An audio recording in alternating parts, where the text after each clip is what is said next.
Alrighty, guys, this is Jim Collins coming to you once again with another episode of Journey to the Pit. I know it's been a couple weeks since we've been on, so today is our first day in about 3 or 4 weeks. It's been a busy time the last couple weeks. So just to let y'all guys know, we got an awesome guest coming in like we do always. We got Don Lester is coming in. Hey, what's going on, guys? He'll be coming in a second. As always, we're just waiting for Facebook to bring him in on the show. Again, it's been a pleasure doing these interviews, and just now we can bring in our special guest. But guys, I miss all of y'all. Miss doing the show. Facebook looked like it's adding our special guest tonight, Don Lester. But before we get started, as we do always, the disclaimer is all the information discussed in this interview is for historical, educational, and entertainment purposes only. None of this information is intended for any illegal purposes, and all opinions are respective of the individuals. So we should be going live in a second as far as our guest. Facebook is adding him in. But as always, every week we always have a little issue. But I think I'm glad to see y'all guys. So I think everything should go good and well tonight. We should be seeing Don coming on in a minute. It said that he was requested and he was being added. So we'll see exactly what's going on. But he should be in a minute, guys. It says that he is being added, but we should have another great show tonight. I miss y'all guys, miss doing the show. I've been busy the last month. I haven't really been in a situation where I can do the show. So I apologize about that. But again, we're going to go ahead and get this thing back rolling. Hey, Don, how you doing? How you doing, Jim? Uh-oh. There we go. Get you All back right. up there. Well, listen, Don, I have already introduced you, but we'll do it again. But I want to say the disclaimer before we get started. Yes, sir. First, can you hear me loud and clear? Yes, sir, I can. Can you hear me? Okay, yes, I can hear you. Sounds good. All right, so guys, I'll say my disclaimer one more time, as I always do when our guest comes on to the show. That all the information discussed in this interview is for historical, educational, and entertainment purposes only. None of this information discussed in this interview is for any illegal purposes. All opinions are respective of the individual. So let's go ahead and get this show rolling. Mr. Don Lester, how you doing? And welcome to the show. Man, I'm doing great, Jim. I want to thank you for everything that you do for us. You have been such an inspiration to me personally. Since I got to talk to you last year when you were in Atlanta. Of course, we didn't get together like we wanted to, but it's good to get together with you on Facebook Live now. That's right. That's right. Well, it's a pleasure. And hello, everybody out there. And like I say, I know we haven't did the show in the last couple weeks. Don and I have been talking, and we were supposed to get it done, I think, like a week or two ago, but had some issues with connectivity. But we're here now. So Don, let's go ahead and get started. What I always like to do is kind of give the audience a idea and some background information on first your name, what state you out of, and how long you've been in gamefowl. Well, Jim, my name's Don Lester. I've been associated with gamefowl since I was 8 years old. I'm 53 now. Okay.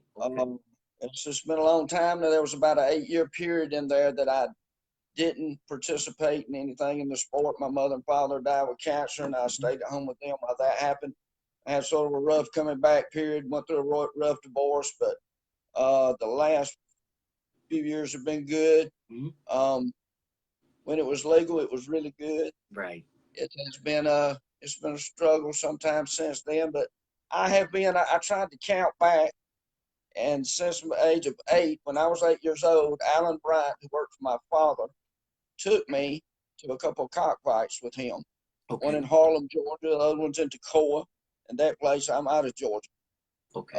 We would go to the old Woodside pits and Oral J pits, and what I would do is I would go to the dead piles and I'd get the roosters that wasn't hurt or that had got hurt and didn't fight back for whatever reason. I'd get the live roosters and take them home with me. Right. A lot of those roosters, I probably had 20. I nursed 5 back to health, and at 9 years old, went to Woodside Game Club and won a derby. At 9 years old, huh? 9 years old. That was pure luck. it was pure luck. It was God or God granted or whatever you want to say.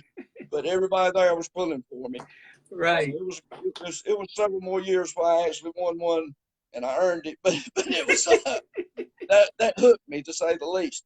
I do want to add something to this because I am a man of faith, and I want to encourage y'all. A lot of times we're discouraged against as breeders and as as people that follow gamefowl in the Christian community. We should not be. But to give you a humorous story, I won $3,600 that day. Mm-hmm. That's pretty good for a 9-year-old kid. Well, I couldn't wait to give my $360, which is my tithe, to my local church. Right. Because we went to church all the time. My dad was a Sunday school teacher. And I arrived at the church to do that. And between Sunday school and church, some old ladies got me outside because they had heard their kids talking about that I had been to the chicken fight and won this money because I was showing it off. They told me, said that I was a sin, that I was wrong, that was the devil's money. I mean, you just would have had this little kid in tears. I'm 9 years old. I'm in tears. Well, we had a visiting preacher that day. He was a preacher Lemon out of the mountains of Georgia, Young Harris, Georgia, I believe. He come in and preached a message, and I want you to guess what he preached on. What did he preach on? Why Christians should be more like a gamecock. Wow.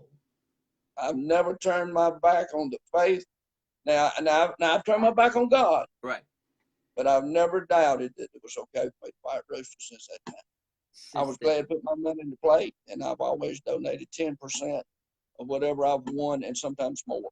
Right. If you don't do that, your money's cursed, and that's written. So we believe that. But after that, I began to. We was always big about fighting roosters around the house. I actually run a pit when I was 10 or 11 years old, somewhere around there. I had my own little pit, and people come every other weekend.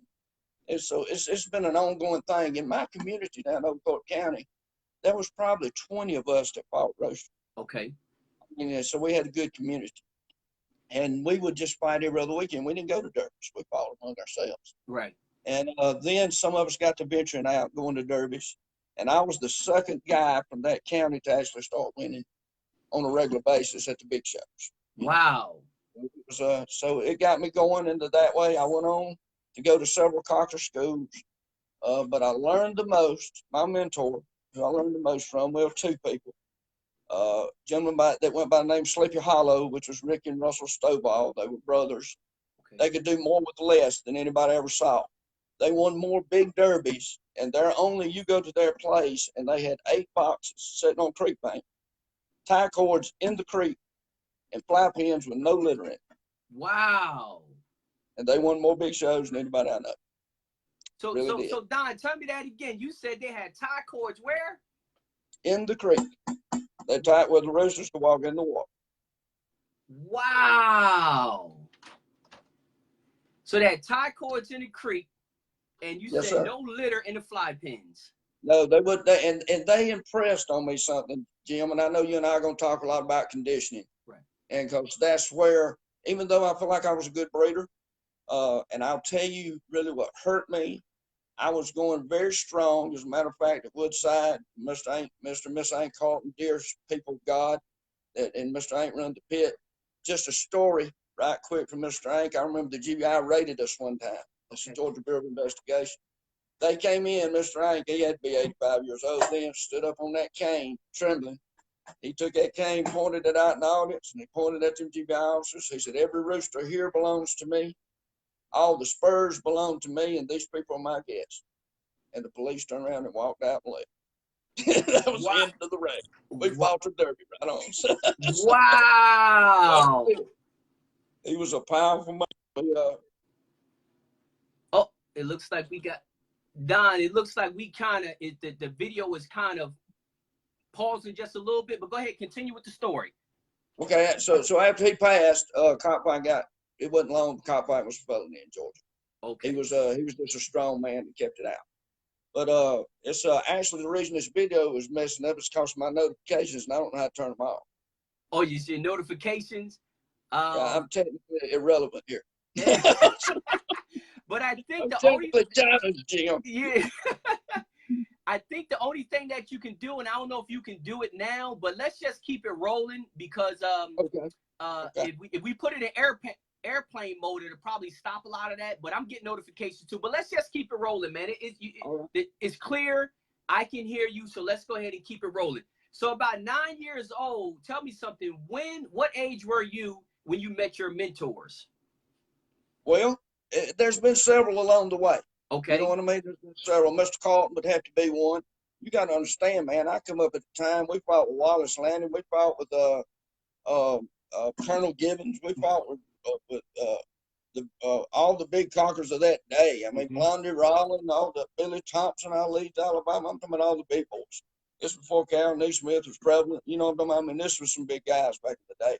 The big breeders that all kept gamefowl to themselves. In fact, when I was coming up, the trick was getting good roosters. Okay.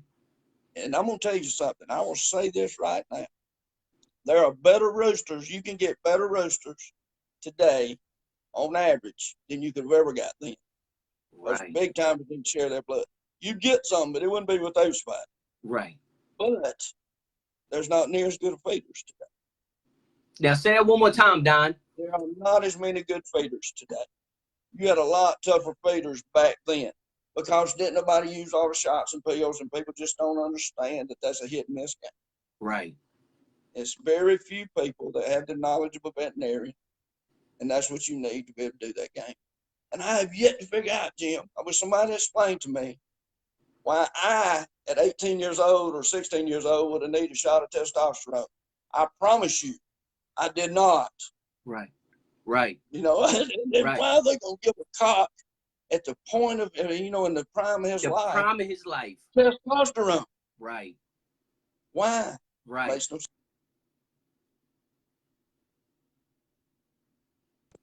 Oh, it looks like, yeah, Don, you that was just another one of them notifications. It's people sending me notifications about how to watch the video. I don't know, y'all. I don't know. Well, you know what? The sad part about it is they're not going to get that message you just told them because they're not watching.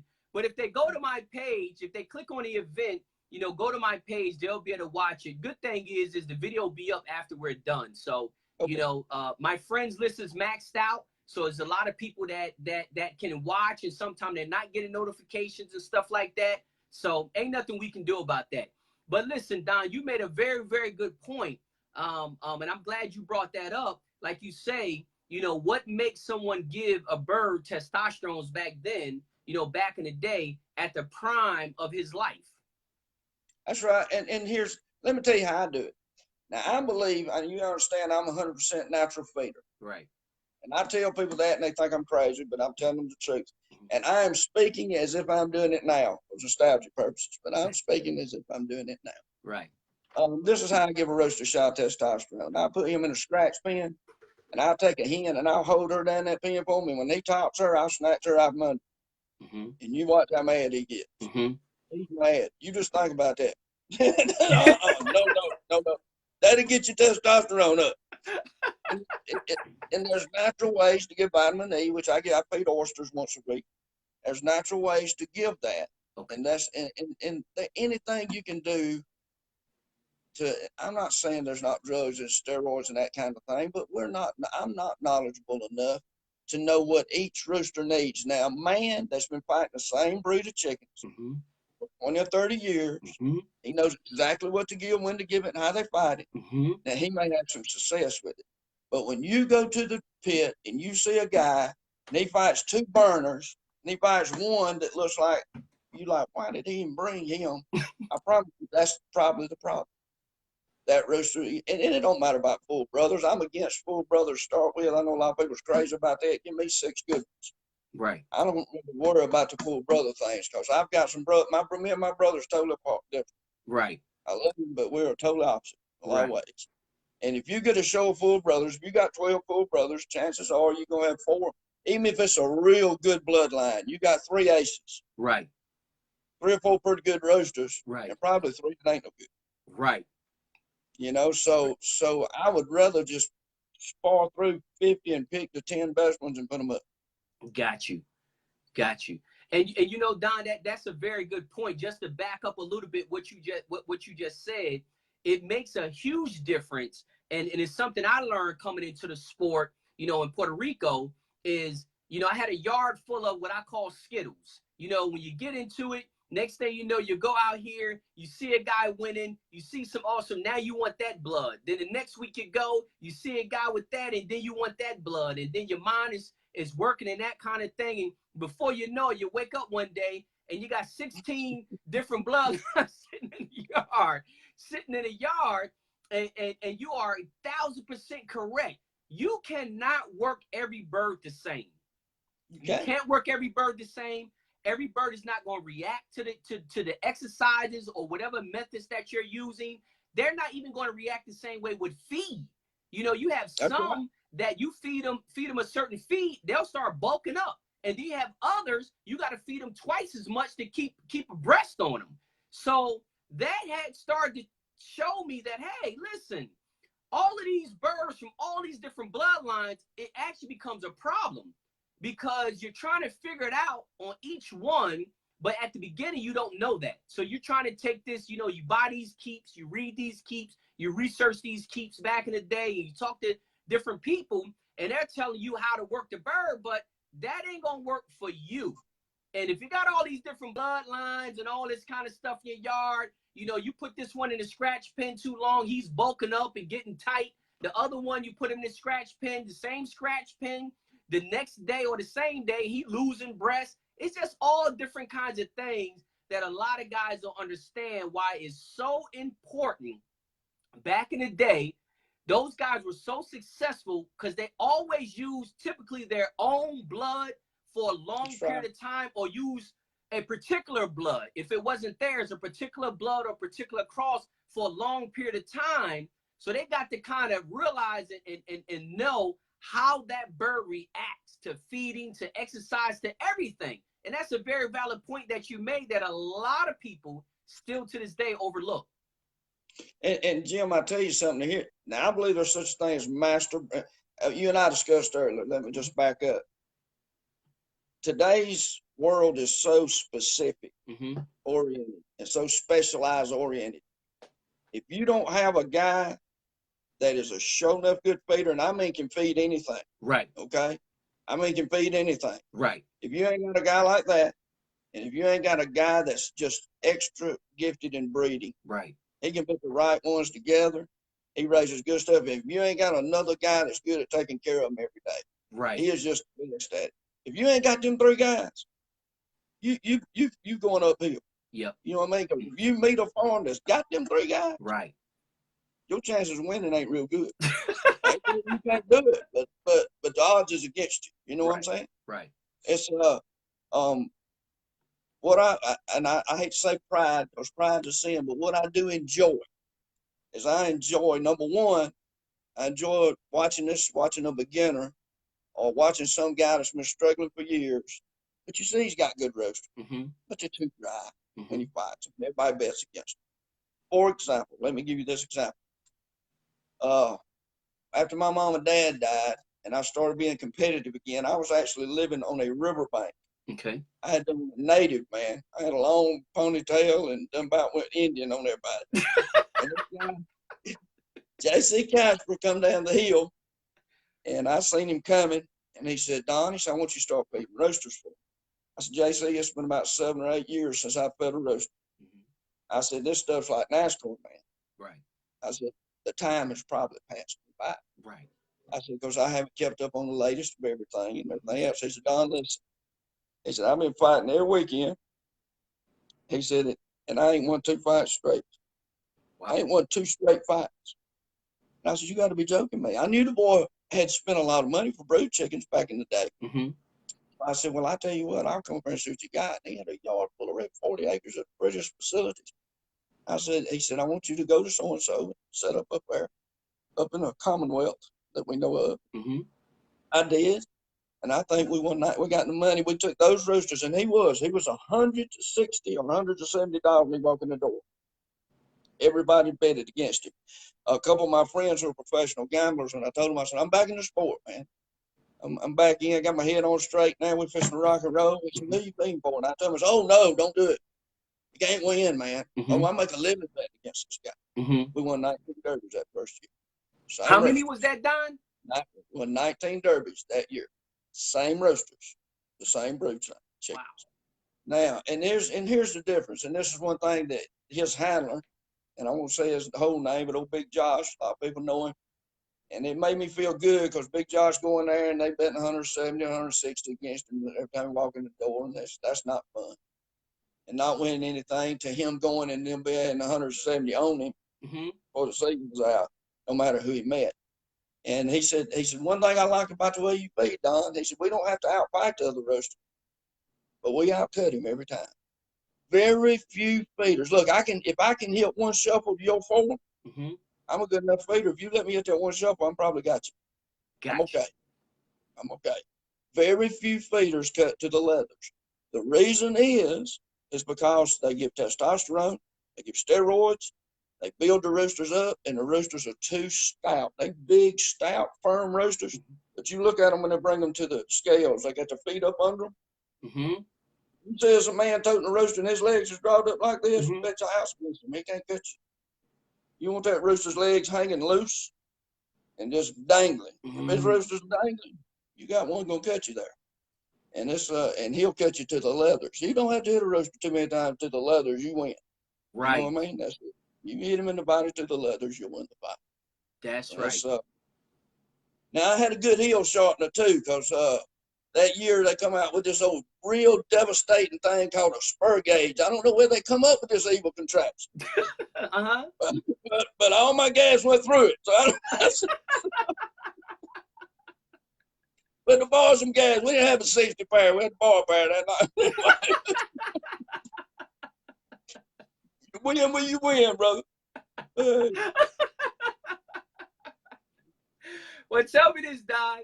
Tell me this. That's a very great point. And it seems like, back to like you saying, like a master feeder.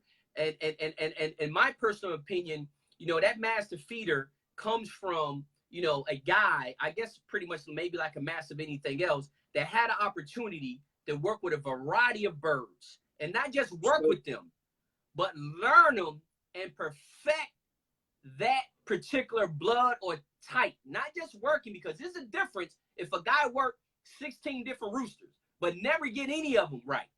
And then you got a guy over here that works 16 roosters and get all of them right. Now, that's the guy that got the master. You can give him the one, like I say, you feed him some rich food, he'll bulk up. Well, that master going to learn that. He going to know that in about 2 weeks. Like, oh, I know what I got right here.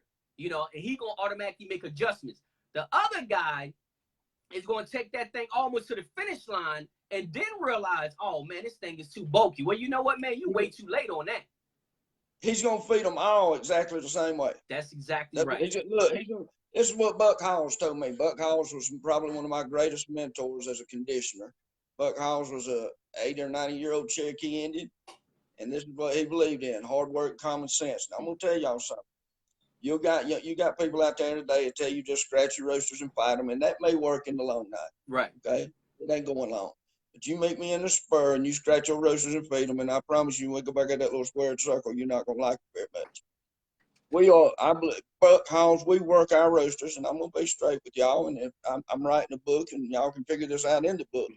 But for 2 weeks, I work roosters. Now, and I believe in cycling a rooster. Okay? If the Saturday before I spar, the Saturday before I fight, okay, the Saturday before, if I'm fighting on Saturday, the Saturday before I fight, if I spar my roosters and you wouldn't have them, you say, man, them's ducks. I wouldn't have them chickens. I'm going to be in the money Saturday. My roosters have cycled down, okay? Now, I can put him there. Right. But I can put him down only one way. I got to work him down. I got to work him. I got to work that rooster Saturday evening after I spar him. If he spars good, I got to work that rooster till he can't get up off that table. Wow. My rooster's already working at 160, 170 flies, okay? Okay. So you're going to work him down till he can't get up. It's going to take 500 flies. Okay. Probably. Wow. At least 350. Okay. And if you're going to work him down, I'm not working him down till he's on the ground. He can't stand up. Work him down. Right. Massage and rest that rooster all week. No more work. Massage and rest. If he's game, there's not no cold blood in him. He'll recover quick, and he'll kill in the buckle the next Saturday. He'll be excellent. And I've said, Buck Hall's taught me that it takes 7 days to get a rooster sharp. Put him 7 to the days. bottom, bring him up each day. And you'll be right. So tell me this, Don. That makes, that's kind of what I would call, say, unconventional of what you hear a lot of these, a lot of, the later part of the years back in the day. People don't want to do that work, man. Look, that's hard work. Let me tell you something. When I was fighting roosters last, I fought 2 shows on Saturday, 2 shows Saturday night, 2 shows Sunday. I'm not fighting Sundays anymore. But if I fight 2 shows Saturday night, now understand this. We talk about 2 shows. That's, I might want to say 8 roosters to a show. So that's 16, 32. Another 16 is what? Anyway, I'd had 50 roosters at shape all the time. 48. That'd be 48. Fight every weekend. So if I'm fighting every weekend, I've got up over 100 roosters all the time. All the time. You ain't got time to do nothing else. Right. And if you're going to get up and work 100 roosters, 100 flies apiece, right, you're going to have to be working, bub. You're going to have to do some in the morning, some in the evening, some at lunch. You know what I mean? Right. Every rooster's got to be watched so closely because I weigh what I feed them. And then after I'm in it about a week and everybody's throwing their feed well. Right. Nobody's picky eating. Everybody's eating the cups and throwing them at you. Good deal. I'm going to weigh that feed, and then I'm going to see how long it takes for that rooster to get in. I'm going to tell you something most people won't tell you. It is important to have a rooster empty, especially in the spur.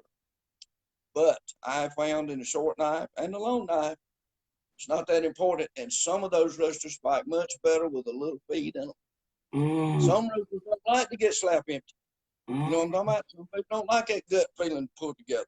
They don't like it. It bothers them. And personally, and the old timers used to say this: the bloodier the heel, the colder the bird. That was their saying. I grew up with that. In other words, when we would grow up, it was mainly spur and it was reds and grays. Right. You see a spangle every now and then. If you saw blue or black or white, all you had to do is withstand the storm. Okay. You was going to beat him in the draft. You know what I mean? All you had to do is just get over them first 3 pins and you got it. Okay. Now, I understand that what's game now may not be game then. Because I'm going to tell you something. I've been cut, stabbed, shot, run over, left for dead a few times. But I got cut. I didn't know it till the fire was up. But you let somebody hit me with an ice pick, you'll know it right then. That's right. And people say they want to about the knife, but if they go to fighting gaff derbies in the Philippines, there'll be a lot of blue pins changing. That could be right. And plus even the fighting themselves, even the different styles of fight themselves have got so specific. Right. Because they're so specialized. For example, and here's a nugget that y'all need to learn. I really believe that there's, number one, they are better feeders because there's people just pay attention to detail. Right. But even more than that are selecting the roosters to start with. Right. What roosters you going to fight and what? Well, used to, we all had gaff roosters. If they broke high, we fight them in the long knife. Hey, we're going to have a long knife rooster, but we fight. Gaff roosters drive their heels. And they pull them out and they drive them again. They're in and out roosters, okay? So that's what we were fighting. In the short knife, we fought roosters that shuffled a lot. You know, but we didn't get specific roosters for this. Well, now they have bred a stroke, and I'll tell you how I found out. The boy brought me a show of roosters that won the 9-cock in Mississippi. And back in the day, right? Back in the day. And they were excellent in the short knife. They was good roosters. Okay, I took them, tried to fight them in the spur. I took Dale Earnhardt's NASCAR car and put him on a dirt track. Right. They went, and look, what they would do is they would eat a rooster up, but they wouldn't cut. They wasn't cutting but about an inch deep. They was just snagging a rooster. But the reason why is because as soon as they made contact, they pulled their legs. Okay, which is excellent in the knife. Right. Not so good in the spur. Okay, so if you're breeding, see, now we've done got out of everybody going in and out. Right. We're breeding roosters that's got this pulling motion. That's right. And then the long knife and short knife, that's what you want. That's right. But that's not going to win you much in the gap. Okay? So the days, now I had a show of full brothers, Johnny Morkelso's one time. 8 brothers, I won 8 derbies with 8 brothers. 5 gaff, 2 short knife, 1 long knife with the same short roasters in one season. I've never had roasters like that since then. Mm-hmm. They were exceptional roasters, okay? They were exceptional. I don't believe there's many chickens like that.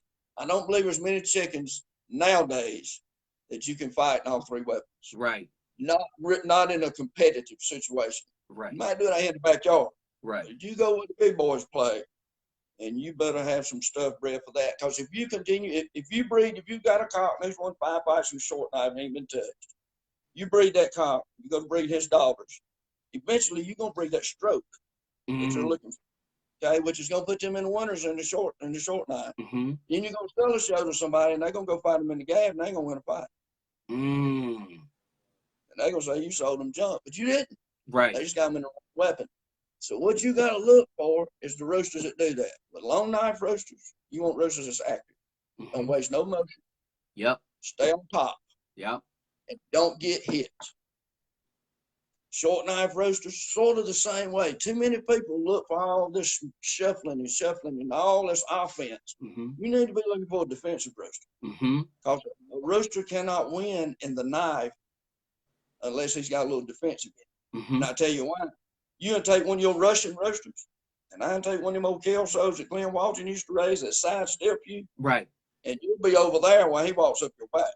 Walks up your back. What I mean? Yep. Because I've seen too many roosters fight like they got their eyes closed. They just, but the rooster ain't that. You know what I mean? So what good's that? So it's, but when you spar them, it looks great. Right. Especially when you spar 2 of them together. That's right. But you spar them against something different. I always spar them against a different fighting style. I like a roaster that don't get hit and hits when it gets a chance. And with your short knife roasters, always select the roasters that turn the quickest. Whenever one flies over the other one and he hits the ground, he hits the ground with both feet, throw him out. He's no good. If he hits the ground on 1 foot and he's turning, keep him. That's a good one. He won't get caught. He'll catch that other rooster before that other rooster turns around. Got you. So Don, say that one more time. If you pick him for short knife and you spar roosters and one flies over the other, that does happen. If the other rooster hits the ground and he hits with both feet on, whoop, I got that out of the way. You spar both and he hits with both feet on the ground, don't just throw him out. Because he's hitting flat-footed once he gets over the rooster. He's not turning fast enough. You can get away with that in the spur. You can't get away with that in the short knife. Gotcha. You have got to turn. You have got to be able to have a rooster that turns quickly. And in the long knife, you got to have one that's above and is accurate. You don't look, we're looking for a rooster to throw 1,000 licks in a long knife. I need him to throw 3 show enough sharp accurate ones. But we're going to be fighting in a 6-inch blade. Let's get it in there. You know what I mean? And I'm going to play that Filipino knife. And listen, boys, when are we going to learn that we cannot, how many of y'all know, goes to Mexico, fights in a short knife and uses a socket knife? Nobody. Right. The Mexicans been doing this for years. Right. They know better than we do. Right. You will not whip them with your short knives. You may win a fight. You're not going to do too good. You're going to be an underdog if they see you got it on. Same way. You go look in the WSC in the Philippines, see how many of them won with a socket knife. Nobody. And I asked one of the knife makers, they call them gaffs, but I asked one of the knife makers over there. He told me, he said, Mr. Lester, it's about the same when they fly in the air. But when they hit the ground, our knife has you 2 to 1. Yep. And I've never, we can tie a 6-inch knife on them roasters. I got a bit of my fights anywhere 4 inches, 6 inches, and I've never seen the roaster trip over. Never. You got that right. Different. They never trip. Right. So they've got it figured out. So that's exactly right. And that is some extremely great info. And that makes a lot of sense, like you say, because when you really sit back, and I'm pretty sure a lot of these guys are going to relook at this interview because those are some jewels. Because that makes so much sense. And even with the characteristics, how you broke down the characteristics of the rooster, it makes a lot of sense. And if the guys have, their fathers or grandfathers or whatever have done it, I guess, if they've had opportunity to sit down and talk with them, I'm pretty sure they would agree with exactly what you said on that. Because like you said, they're coming down flat-footed on the other end and they're not turning. Man, if you haven't seen it, they better turn. Because if they They don't enjoy it. turn you right, that other one gonna walk straight up his back. You guys to be, if you miss, you better be ready to come back again instantly. It ain't no Absolutely. land, get yourself together, turn around like you making a K-turn with a car. You better have that thing drifting. You might get away with it in the spur. You know what I mean? Because ain't one thing about the spur, and it's one of the reasons I love it so well. And by the way, that is my favorite form because that's what I was raised up doing, and I feel like a feeder plays a better part in it. Okay. I feel like that we've got a much better part in that because we can come back an hour later. You know. Right. But that knife is just so unforgiving. Yes. But but if you can get away with that in the spur because you can make a mistake in the game and you can overcome it. Right. But if you make a mistake in the knife, you're not going to overcome it. That's gonna be the last mistake. That's gonna be the one that broke the camel's back. That's exactly right. And you know, Don, that's also, and what I want to talk about, because you made some very valid points, and I want to make sure that we get those points clear of how you were talking about the strokes, in the different styles of birds back in the day, how the gaff bird drove deep, you know, and the knife bird drove was like a hook. You know, it was like a whip type motion. And you're exactly right. Both of them are extremely effective in their styles. And then on the flip side, like you said, if you flip it around and put them, they'll both be ineffective in that opposite style because of the way they stroke. Get that out there. Yeah, they'll not do no good. Oh, God, Jim, where you at? You got me? I see you. Do you see me? Yeah. Well, I lost you here somewhere. I don't know how. But click as long as the you camera. see me, we're in good shape. Click the camera. You see it? Where the camera at, man? Okay, I got you. There we go. That's look, right. man, look, I'm learning something. See, you teaching old dog. You trick, brother. We'll get you teachers of the year. I run off 22 teachers in high school, so you doing a good job. Hey, Lord. You know, Jim, I do want to take a moment to say this. There's one thing that I did different that a lot of people may not realize, or anybody I've ever fed for realizes it. Not that my life was always figured out. I'm going to tell you, I'm just going to be honest with you. I've struggled with being me for a long time, okay? It's my biggest enemy is the man I see in the mirror every morning. If I can get that man right, that's the reason I don't have time to get nobody else straight. If I just take care of this man right here, take care of sleep under my own porch, I'm doing good. You know what I mean? That's what I need to do. Now, but roosters kept me off drugs. They really did. Roosters kept me from drinking too much. Roosters kept me, and this is why. And I guess it's a character flaw in a way now that I'm getting older. But I loved them so much that I was afraid when I may be a drunk for the summer. And I may go to the river, and that was sort of my plan. I fight for the season, and I make enough money, and I just go party all summer. Right. That was my plan. God had a different one. But I loved them roosters so much that I couldn't be messed up in my head when I was speaking. Because I was scared that I'd make one bad decision and it would cost them their life. That's right. I could not bear that. Right. You see what I'm saying? Right. Now, here's the thing God taught me.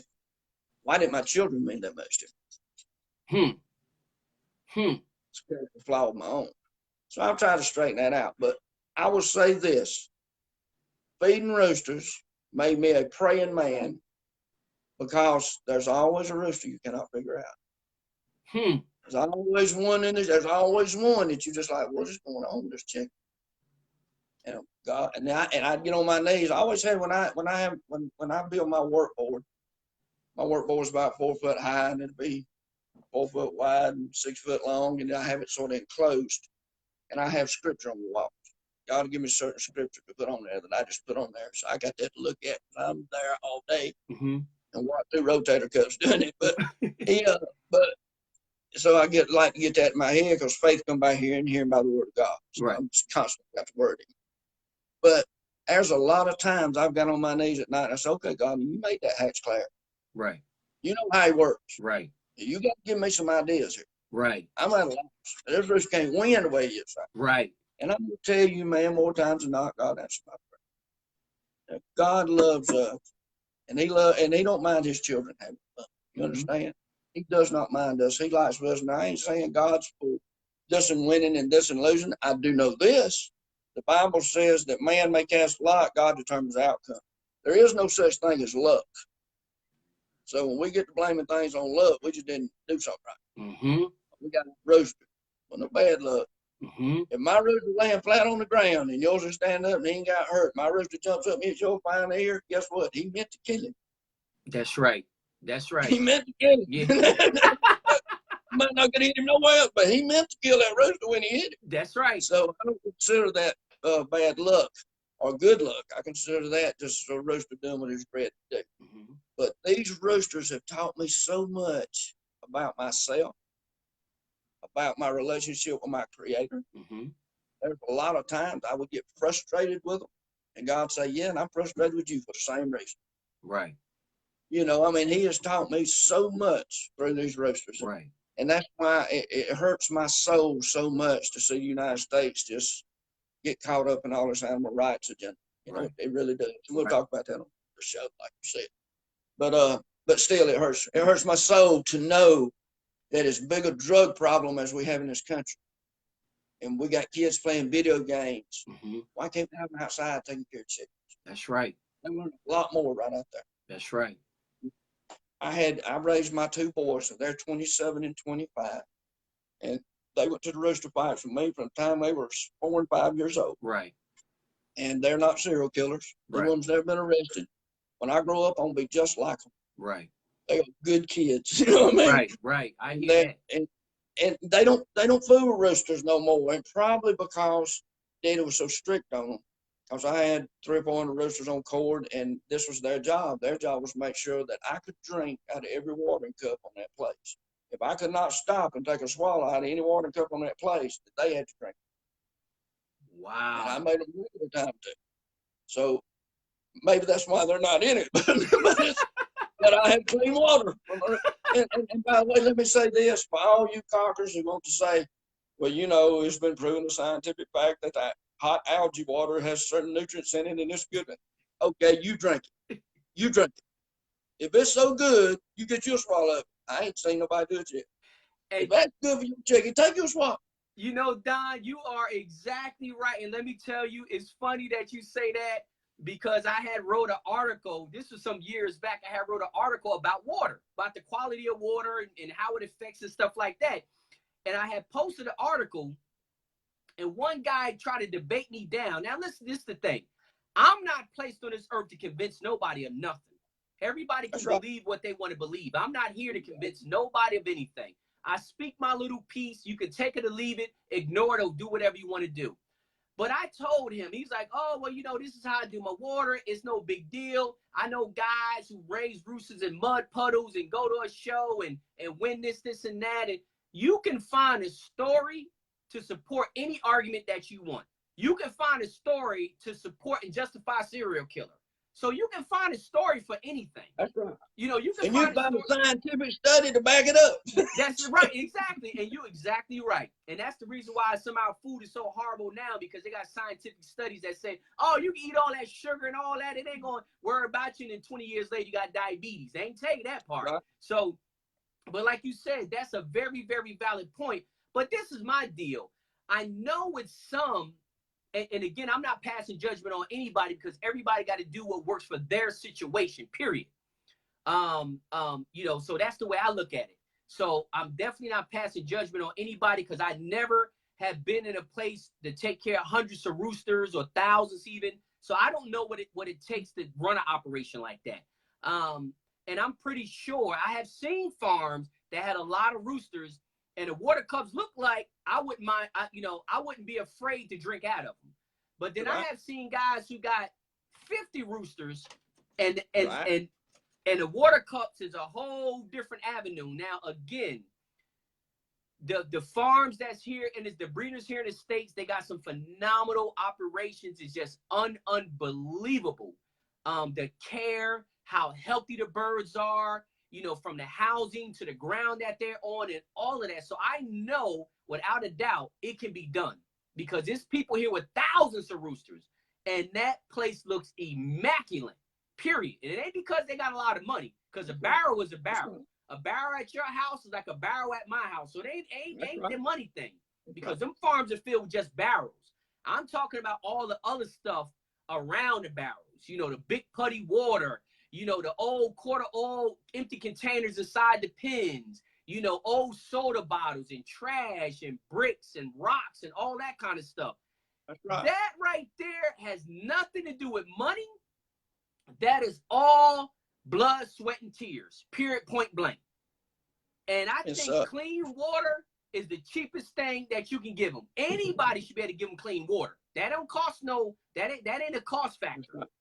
And Jim, I'll tell you something else. This is what Buck Hall's always told me. And I love that old man. And he was a good Christian guy too, and had some influence on me there. He struggled with his own demons, as we all do. But he told me, he said, Don, he said, if you fail to water your rooster one day, and that man you meet watered his, and everything else is equal, he's supposed to win the fight. Yep. And so when I'm out there and it's June, and it's hot, and that water looks nasty, and I'm wanting to go inside, I said, no, you'll not beat me today. Wash that bad boy out. You know what I'm saying? That might win the fight. That might give me a peck right there. That might give me a peck. I'm going to tell you, Jim, there's a couple, unless you've got something you want me to go into, there's a couple of stories I'm just going to refer to you about roaster fighting that I think about and that maybe will help somebody. We all struggle. This is an age where, listen, life's hard. You know what I mean? Life is hard. We all have issues, and that's what I loved about gamefowls. I was able to just lose myself in them, regardless of what I was going through. I was able to do something excellent with them. And I think they're such a noble and mighty bird. They've been such a good influence on my life. But I recall fighting a rooster back in the day, and this is back before I learned how to feed.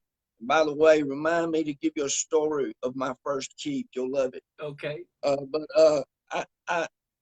This rooster was a Kelso, and these Kelsos came from Glenn Walden up in Decoy, Georgia. If any of y'all know, Glenn is an exceptional man, exceptional roosters. And if I'm not mistaken, he got these from Walter Kelso himself. Dark red family with white legs, straight comb, gentle roosters, great. But if you sneezed, they got wet. They absorb moisture more than any other chicken I've ever met in my life. Wow. So especially the pure ones, they would absorb moisture. You can't even drink a glass of water around them. They soak it up. But I didn't know that at the time. So I got these roosters to the Derby. And back then, it was very common for people to hack roosters before the Derby. Not so much, in the latter times. But back then, it was very common. But a lot of people would do like I did, because when I was operating on limited income, I would always shake my show of roosters. And if it was a $500 inch feet Derby, I'd hack my best one. Well, other people would be hacking one of theirs that make the show. But my best one can't whoop your worst one. If I lose that, I need to go home anyway. Right. And I did a couple of times. But then I'm playing on house money now. Right. You know what I'm saying? Right. That's how I made it work. That's right. But this particular day, I met a guy with a hatch cock. I had that Kelso. My rooster's wet. Should have saved. And he went on to win 6 straight with them hatches. He won the Derby that day by himself. He was hacking this one. Those roosters met 6 foot in the air, and he coupled. My legs, both legs sticking straight behind. That man with them 3-inch gaves, he's putting them in me every pit. I can't do nothing but peck. That's all I do is peck. Right. I'm laying flat on my breast, pecking. An hour and a half later, he's still putting 3-inch gaves in me, and I'm still pecking. Wow. But he's still putting spurs in me. He has got so hot and so tired. He has fought himself out. Right. Wings out. Now he's standing on the long line. Well, I'm still pecking. Whenever he gets close to me, I'm pecking a toe. My rooster, I was just waiting to get to the short line. You know what I mean? My handler pitted old rooster. He pitted our rooster and just pitted him on his chest like he'd been doing the whole fight. And that Kelso, and he weighed 5'12". Put his bill in the ground and drug his 5'12" body all the way across that 8 foot and picked that rooster's toe and won that fight. Wow. Dragging himself to that rooster. And then after he done it, crowed, laying flat on his stomach. On my worst days, and we've all had them. We've all had days when we wonder, I wonder if my use here ain't done. You know what I'm talking about? We've all had them. Right. the minute we all had them, on my worst day, I think about that rooster. God puts that rooster in my mind. And I'll say, if I can just pay it one more time. Yeah. I just pay it one more time today. Mm-hmm. I just get to camp today. You know what I mean? Yep. So maybe that helps somebody. I don't know. It helped me. Well, you know, Don, let me tell you, I don't know if you seen, I had posted something the other day, pretty much exactly saying what you're saying. You know, I just really truly believe. I did see that. Yeah. I just believe that, you know, our teacher has been given to us, you know, and I know maybe this might be going off a little topic or not, but just real quick, you know, just what you said is exactly what that post was talking about. Our teacher has already been given to us.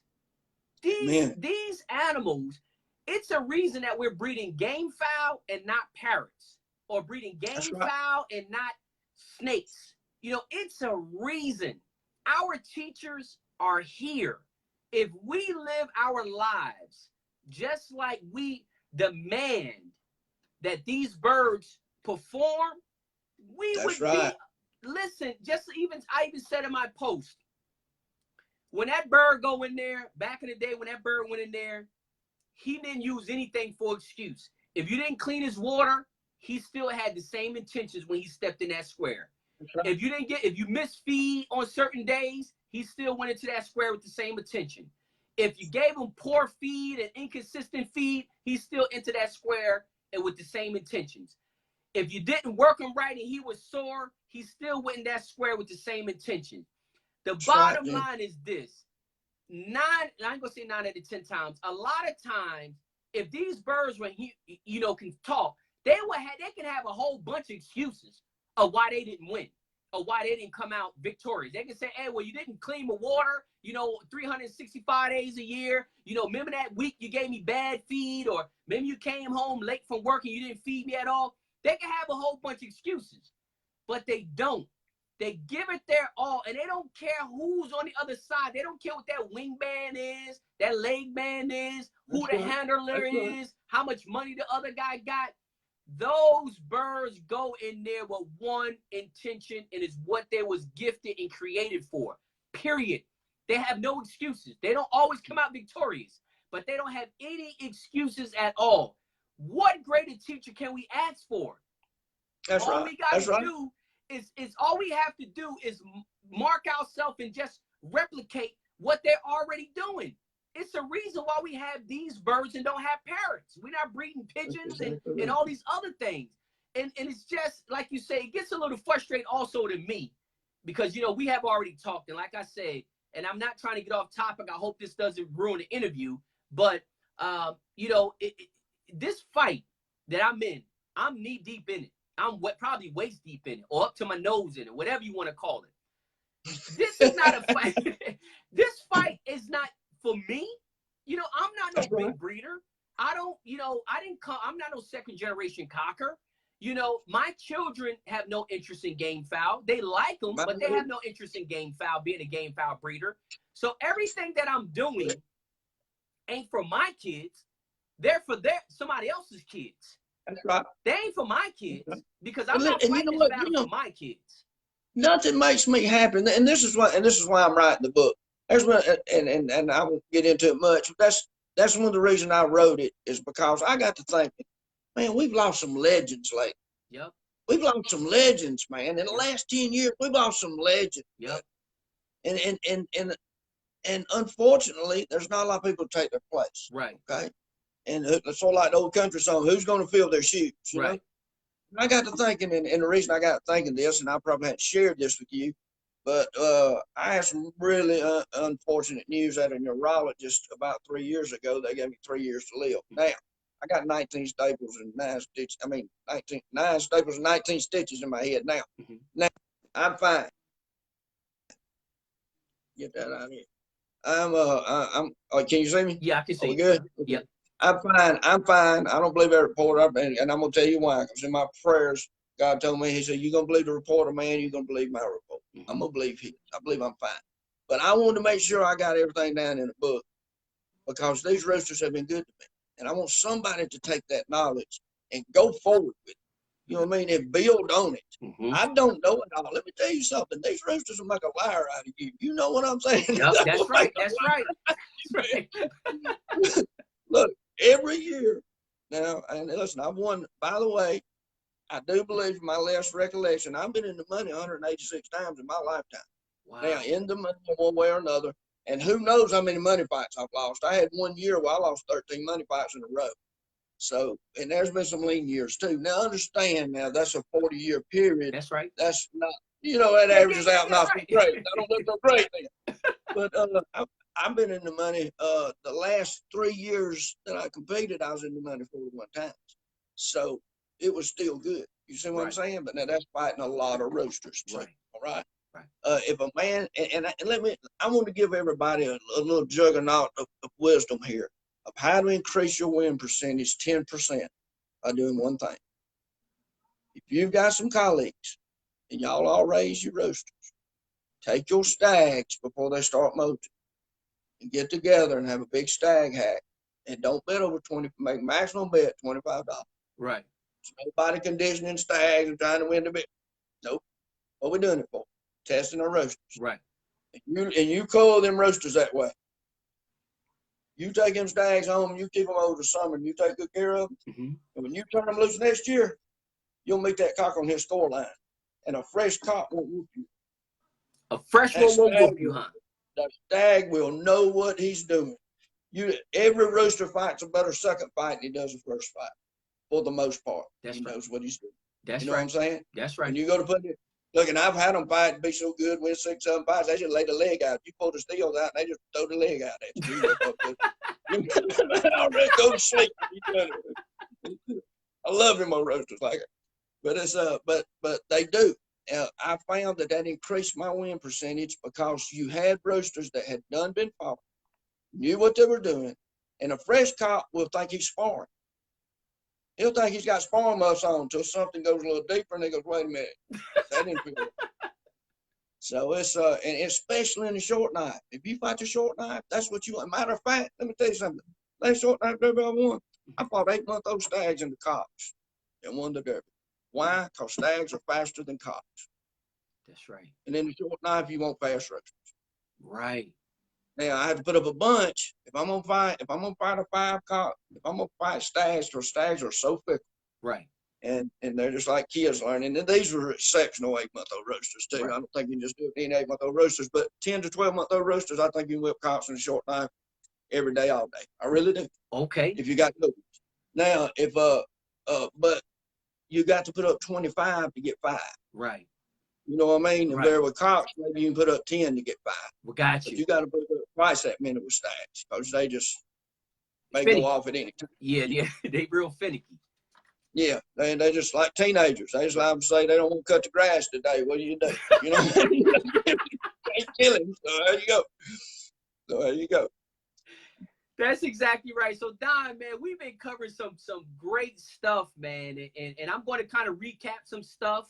I'm pretty sure the guys are definitely going to relook at this interview. But you dropped a lot of jewels today, man, and a lot of you have answered a lot of questions that guys have been messaging me about.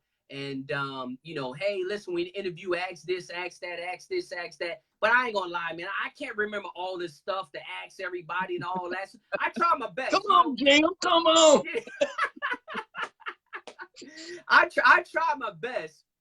And we got guys, just to let you know, we got guys watching from all over. We got people that watch these interviews as far as Australia, the Philippines, Hawaii, all here throughout the United States.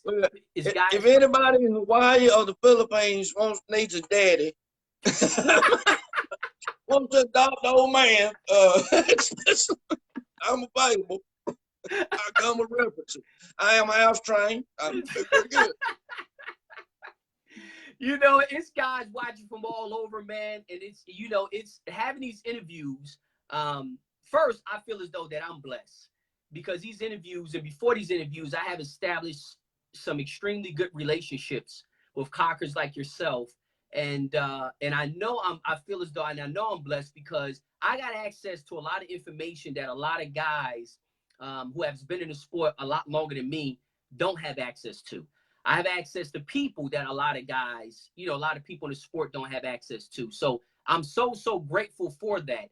So that's one of the reasons with these interviews, I try to maximize the information because a lot of cockers are just too busy. Right. They can't give. It is, man. Yeah, they just too busy. And that's listen, Jim, you've tried to get together several times, but when I was feeding roosters, I just didn't have time. That's right. And God set me apart for this season because I am writing that Cocker's Bible. That's right. So God set me apart for this season. And that's the reason I do have time. And, I was busy at the IPHC conference, and we tried to do it there, and it didn't work out. Right. I don't know how them Pentecostal people would have felt coming out of the conference, me and you sitting here talking about roosters, but they would have got over it, I'm sure. but Don, it's like I said with these interviews, they're packed with knowledge, and it goes back to like you say, we have lost a lot of legends over the last 10 years. I wasn't fortunate enough to meet a lot of them or any of them that has passed away. So these interviews are extremely, extremely important, and the purpose of them is to do exactly what you were talking about. It's so important to educate the next generation of gamefowl breeders because, in my opinion, it's actually our responsibility. I don't actually even think it's a choice. I actually think it's our responsibility, and this is why I say that. The reason why I say I think it's our responsibility because we was gifted with a life experience that some of them will probably never, ever get to experience. And if we look back on a positive impact that these birds have had on our life, I think it's our responsibility to make sure another generation had that same opportunity. Don't we all want our children to have a life just as good or better than a life that we live? Absolutely. So if you was blessed enough, and you don't have to be spiritual or anything like that, if you were blessed enough to have these gamefowl in your life, and we all know they have taken us through some tough times. We all know they keep us grounded. We veer off here and there and that kind of stuff. We know that. But overall, we know this is a lifestyle. This is not a sport. This is a lifestyle. We give up having vacations. We get up going places and all that kind of stuff. So at the end of the day, it's a lifestyle that we choose, and it's a blessing. Absolutely. So I really think it's our responsibility to do everything that we can to make sure that this lifestyle is still here for the next generation. So the next generation can be blessed just like we were blessed. Because these animals, these birds are majestic animals, and they have a lot of lessons to teach us. If you sit there and learn, especially if you get that bucket time, you know how many things you can learn just sitting there on that bucket and just watching those birds. But just think about this. Imagine how many things you're not getting into because you back there sitting in that yard on that bucket. Look, you want to keep your kids off drugs, get them some game chickens. They won't have time or money. That's exactly right. So, with these interviews, man, it's been a blessing, I think, not just to me, but to the sport, to the lifestyle, to the culture, because it's so important. Like you talked about, that gamefowl book that you're writing is extremely important for stuff like that to be written. I showed a couple weeks ago the journal that I carry around. I always carry this journal. I got one too. See, that's what I'm talking about. So just imagine. Look, I've got a record. Nobody ever find it, by the way. But I've got a record pretty much of every fight I've ever fought. See? I mean, of what I fought, what I was fighting, what they were fighting, how the fight went, whether I won or lost, what heels I used, because I want to be able to look back on those notes. You're no better than what your notes are. That's what I'm saying? Ask them boys at NASCAR. They're supposed to be better the second time.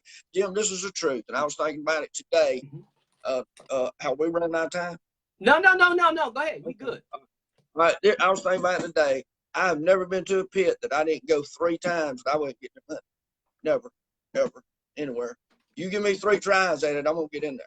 See, I pride myself, and I'm telling you, I hate to say that pride word again, but I'm proud of myself. The fact that I like to go to a man's yard and say, okay, what roosters have you got that's only winning 50%? I know you got these roosters over here that you don't want 4 derbies with the same cross. You don't need me to feed them. You know how to feed them. Right. But these over here that's winning 50%, I want to feed that show. Right. I'm saying now that child I can do better. You know what I'm talking about? Now, if I can go win the Derby with those roosters, Right. then I'm proving to you I'm a good feeder. That's right. You know, that's what I want to do. I don't want your best ones. Right. Give me the ones you can't win with. Let me try them. That's See right. what we can do. That's right. And what I enjoy more than anything is these young people, or even some older people that had never won. I had a guy, and he is an excellent heel man, and I just got to talking to him. He's in the same state I am, and he had never won a Derby. And I felt so sorry for him, and not really sorry for him, but I felt for him. Right. Because that's tough, you know. Right. And so anyway, I helped him. We just went through a show, and he told me, he said, Don, he said, I went up there and I fought and I won 6 straight. He said, I didn't even have to put a rooster back. He said, they was talking about how juiced up they was. I said, yeah, they wasn't juiced up, was it, brother? Right. He said, I told that man that everything I fed these roosters I bought out of the grocery store. He said, they called me a lie. See, I love that. That's right. I love it.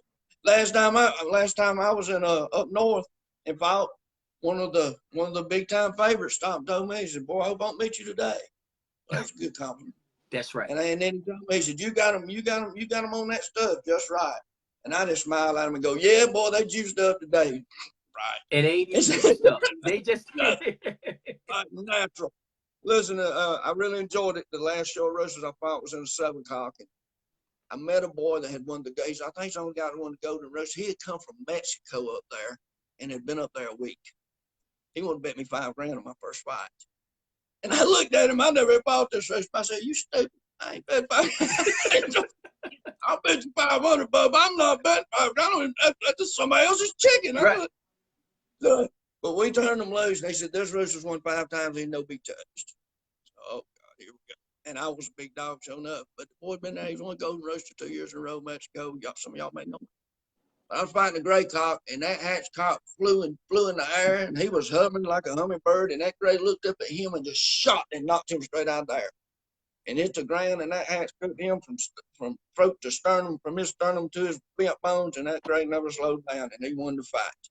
He's been bred from too. We bred chickens out of him, but he was an excellent rooster now, but he was also in good shape. Yes, you know what I mean? He was in good health. Right. And that man gave me a good compliment after the fight. He said, I buy all those you got. I said, that's what he said, huh? It's and then that's what you want. You want people to respect you. I appreciate the fact that, number one, I ain't never got to back no roasters. I got people that are back me. I've earned that over the years, and I appreciate that. Right. Someone's probably happy that is, some might be happy that don't, but right. But I've earned that over the years. Right. It's anybody been doing anything as long as I have, and you're not good at it, then you're stupid. Okay, I hope I'm not stupid. Right. So I'm supposed to be good. I've been doing it 40 years. Surely I know what I'm doing. Right. It's now that don't mean I can't go. I may go next year. I'm gonna fight a little farewell tour, and I may go next year, and they may beat my socks off. Right. I have been up north. Right. And then come home to these woods, and these boys wear my britches off. You know what I'm saying? They don't care who I am up there. You know what I mean? We've been knowing you since 9, boy. You ain't nothing. Them honor boys down there in Flatwoods will take your money. Let me tell you something about them. Hey, but Jim, let me know when we're running out of time, because I do want to say a prayer before we get off the air. Okay, is that okay with you? All right, that makes satisfaction. Yeah, that is fine. So Don, let's just recap a little bit of stuff, so we make sure we give these viewers a big bang for their buck. I think they get a bang for their buck anyway, because ain't nobody ever did no interviews like this anyway. But let's go back, Don. And I know we might be going closer to the beginning of the interview, but let's talk about your method or your concept of working a bird down back in the day. You said, yo, work them down. If you're going to do it, if your mentor said it was the following Saturday, that Saturday prior to, you'll work that bird down. And would you just let them rest throughout that next Absolutely. week? Listen, not only do I let them rest, but I take all the litter out of their pens. They get no litter. They get nothing but sand. As deep as sand as I can put them in. I want them to bathe. You know what I mean? Okay. A rooster tones himself by bathing. Okay. and he gets his soreness out by bathing. Okay. Now, and then when you work that rooster down, now you're gonna have some lactic acid come around. Okay, Mm-hmm. a lot of people want to give that liquid B15. It's great for it. You know, brown rice has that in it too. Okay. So that's why I feed brown rice. I don't give injections. You know what I'm talking Right. about? The only pills I'm gonna give is worm pills. Right. And the reason for that is I've tried all that stuff. Mm-hmm. Okay. Now I will say this. Back in the day, Mm-hmm. if you knew a man knew how to feed strychnine, he's hard to will. Here's the problem about that now. Ain't no real strychnine. I didn't say nobody knew how to feed nuts bomb. Right. Okay. Right. You feed all nuts bomb because you want. You'll tote your rooster out by the tail. But man knew how to feed strychnine. They were tough. Now, it's but I haven't seen any real strychnine in 20 years. Okay. You know what I'm saying? Mm-hmm. They just don't have it no more. It's not available. But it was also rough on a rooster. You better have a lot of chickens Mm-hmm. because you're gonna get about one fight out of them. Mm-hmm. You know what I'm talking about for the season because it's gonna be rough on them. It is a poison, so it is gonna be rough on them. But the reason I feed natural is because if I can get that rooster sharp naturally, Mm-hmm. if he's standing on his toes and popping his head or looking way out through yonder naturally, Mm-hmm. I know I got him right. Mm-hmm. But I might give him something to make his head sharp, Mm-hmm. and he'll fool me. Mm-hmm. Mm-hmm. You know? I can get drunk and feel good and 10-foot tall bulletproof. I can't whoop nobody. You know what I'm saying? I can prove. I have video to prove that. So that's proven beyond a doubt. So there we go. But it's you can make your head feel good, but your body not be there. That's right. You know what I mean? That's and right. And it's necessary that you get it all there. And there's just little things like if you're gonna fight at night, take a hen with you. Always keep a hen in your cock house that the roosters know. You know what I'm talking about? Mm-hmm. You'll have a hen want to hang out there. Right. Bring them in, let her stay there, put in a scratch pin in front of them, and that's Lord have mercy. When you got your wife, Right. you love that. You know what right. I mean? The That's rooster right. feels the same way. That's right. It's they are so intelligent, man. I'm so amazed at the intelligence that God gives them. They see in color. Mm-hmm. People say they won't. I know a rooster sees in color because you let the tomato turn red and watch what happens out there in the garden. He'll eat it. He won't eat it when it's green. It turn red, he don't eat the tomato. See? So being in color, they can judge distance. You turn one loose on the yard and you walk in and get under a branch on a tree and look up at that branch and he'll walk back 7, 8 times and trying to figure out. And when he flies, he probably ain't gonna miss. Yep, that's right. And if he do, he gonna act like he gonna act like he did. He gonna act like he meant to be. You know lesson learned in that. That's for sure. There are a few nuggets Jim, I lost today. There are a few nuggets that I'll try to share with you, Jim. But I do want to go back to my first key. Yeah, that's what I want to talk. Yeah, tell us about that first key. Okay. Now you gotta understand, I didn't grow up and raised in a cockfight family neither. My daddy was a race car driver. Okay. So when I got to fighting, by the way, that's my boss, John McLean, the best boss in the country. That's a good. But let me talk about roosting in his house, and he's a McLean at that. And I love his McLean hat. But anyway, I believe he might be kin to Tim McLean. But anyway, I ordered a key from W.T. Gibbons. Okay, the old on back page of the Gamecocks, W.T. Gibbons. $5, no stress caps and all that good stuff. Right. I ordered my key. Well, I get it. And it says to run your roosters. What's that mean? And my nose showed me nothing. Right. I got the little cock house out there. I throwed him down, run him. I didn't run him all over the cock house. I didn't know what to do. It said run him 5 times. I said, that must mean 5 minutes. I didn't chase him 5 minutes. Look, my rooster was in shape. But my handler couldn't hardly get his hands on him. You know what I mean? They were looking at both handlers and the referee. And you say he was out there, huh? Yeah, I didn't know nothing, man. Right. I didn't know nothing. How old were you, Don? 9 years old, chasing chickens all over the cock house. Lord have mercy.